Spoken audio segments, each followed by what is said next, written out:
کشتی نوح۔ ہم نے نوح کو حکم دیا کہ وہ ہمارے حضور میں اور ہمارے فرمان کے مطابق کشتی بنائے۔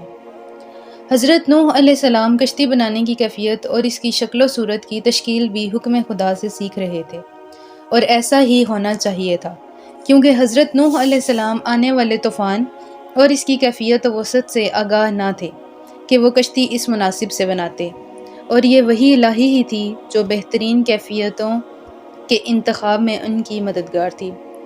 آخر میں حضرت نوح علیہ السلام کو خبردار کیا گیا ہے کہ آج کے بعد ظالم افراد کے لیے شفاعت اور معافی کا تقاضا نہ کرنا، کیونکہ انہیں عذاب دینے کا فیصلہ ہو چکا ہے اور وہ حتماً غرق ہو جائیں گے۔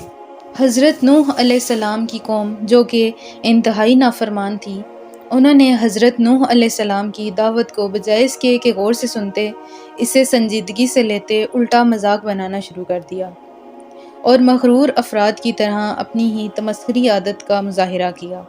ان کی قوم کا کوئی گروہ جب کبھی ان کے نزدیک سے گزرتا اور حضرت نوح علیہ السلام اور ان کے اصحاب کو لکڑیاں اور میخیں وغیرہ مہیا کرتے دیکھتا اور کشتی بنانے میں سرگرم عمل پاتا تو مذاق اڑاتا اور کہتا، اے نوح، اگر تم کشتی بنا رہے ہو تو دریا بھی بناؤ۔ ایک کہتا تھا، اے نوح، دعوی پیغمبری کا کاروبار نہیں چل سکا تو بڑے ہی بن گئے۔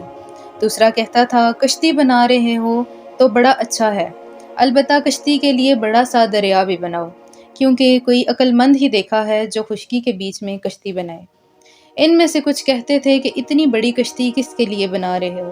اگر کشتی بنانا ہی ہے تو چھوٹی بنا لو، جسے ضرورت پڑے تو وہ دریا کی طرف لے جانا ممکن ہو۔ ایسی باتیں کرتے تھے اور کہکے لگا کر ہنستے ہوئے گزر جاتے تھے۔ یہ باتیں گھروں میں ہوتی، کام کاج کے مراکز میں یہ گفتگو ہوتی، گویا اب ہر بحث کا عنوان ہی بن گئی تھی۔ اب وہ ایک دوسرے سے حضرت نوح علیہ السلام اور ان کے پیروکاروں کے بارے میں باتیں کرتے اور کہتے، اس بوڑھے کو دیکھو، آخر عمر میں کس حالت کو جا پہنچا ہے۔ اب اگر ہم سمجھیں کہ ہم نے اس کی باتوں پر ایمان نہیں لایا تو ہم نے ٹھیک ہی کیا، کیونکہ اس کی عقل تو بالکل ٹھکانے نہیں ہے۔ دوسری طرف حضرت نوح علیہ السلام بڑی استقامت کے ساتھ اپنا کام جاری رکھے ہوئے تھے، اور دن بدن کشتی کا ڈھانچہ مکمل ہو رہا تھا۔ کبھی کبھی سر اٹھا کر ان سے کہتے، اگر آج تم ہمارا مذاق اڑاتے ہو تو ہم بھی جلدی اسی طرح تمہارا مذاق اڑائیں گے۔ وہ دن کہ جب تم طوفان کے درمیان ادھر ادھر بھاگو گے اور تمہیں کوئی پناہ گاہ نہیں ملے گی، موجوں میں گرے فریاد کر رہے ہوگے کہ ہمیں بچا لو، اسی روز مومنین تمہاری غفلت اور جہالت پر مذاق اڑائیں گے۔ اس روز دیکھنا کہ کس کے لیے ذلیل اور رسوا کرنے والا عذاب آتا ہے۔ اس میں شک نہیں کہ کشتی نوح کوئی عام کشتی نہ تھی، کیونکہ اس میں سچے مومنین کے علاوہ ہر نسل کے جانور کو بھی جگہ ملی تھی، اور ایک مدت کے لیے ان انسانوں اور جانوروں کو جو خوراک درکار تھی وہ بھی اس میں موجود تھی۔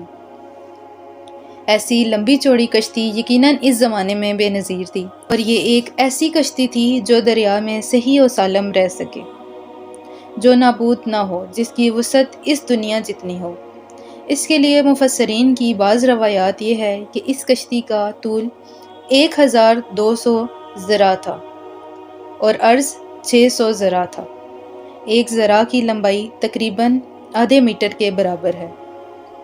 بعض اسلامی روایات میں ہے کہ ظہور طوفان سے 40 سال پہلے قوم نوح کی عورتوں میں ایک بیماری پیدا ہو گئی تھی، اور ان کے یہاں کوئی بچہ پیدا نہیں ہوتا تھا۔ یہ دراصل ان کے لیے سزا کی شروعات تھی۔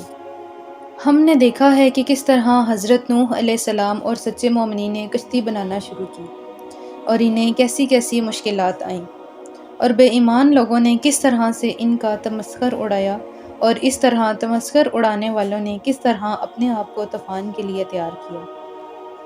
یہاں پر قرآن گویا ان ظالم قوم پر نزول عذاب کی بولتی ہوئی تصویر کو لوگوں کے سامنے پیش کر رہا ہے۔ پہلے ارشاد ہوتا ہے، یہ صورتحال یوں ہی تھی، یہاں تک کہ ہمارا حکم صادر ہوا اور عذاب کے آثار ظاہر ہونا شروع ہو گئے، اور پانی تنور کے اندر سے جوش مارنے لگا۔ جب پانی جوش مارنے لگا تو حضرت نوح علیہ السلام اور ان کے اصحاب متوجہ ہوئے کہ حالات تیزی سے بدل رہے ہیں اور انقلاب قریب تر ہے۔ پانی کی سطح اس قدر اوپر ہو گئی کہ وہ تنور کے اندر سے، جو کہ عام طور پر خشک، محفوظ اور اونچی جگہ بنایا جاتا ہے، جوش مار رہا ہے تو وہ سمجھ گئے کہ کوئی امر درپیش ہے اور قدرت کی طرف سے کسی نئے حادثے کا ظہور ہے۔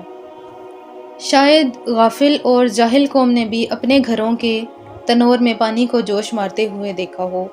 بہرحال وہ ہمیشہ کی طرح خدائی نشانات سے آنکھ بند کیے ہوئے تھے، یہاں تک کہ انہوں نے اپنے آپ کو ایک لمحے کے لیے بھی غور و فکر کی زحمت نہ دی کہ شاید حضرت نوح علیہ السلام نے انہیں جن واقعات سے آگاہ کیا تھا اس میں کچھ سچائی ہو۔ اس وقت حضرت نوح علیہ السلام کو حکم ہوا کہ جانوروں کی ہر نوع میں سے ایک جفت نر اور مادہ کا جوڑا کشتی میں سوار کر لو تاکہ غرقاب ہو کر ان کی نسل منقطع نہ ہو جائے، اور اسی طرح اپنے خاندان میں سے جن کی ہلاکت کا پہلے ہی وعدہ کیا جا چکا ہے ان کے سوا باقی افراد کو سوار کر لو، نیز مومنین کو کشتی میں سوار کر لو۔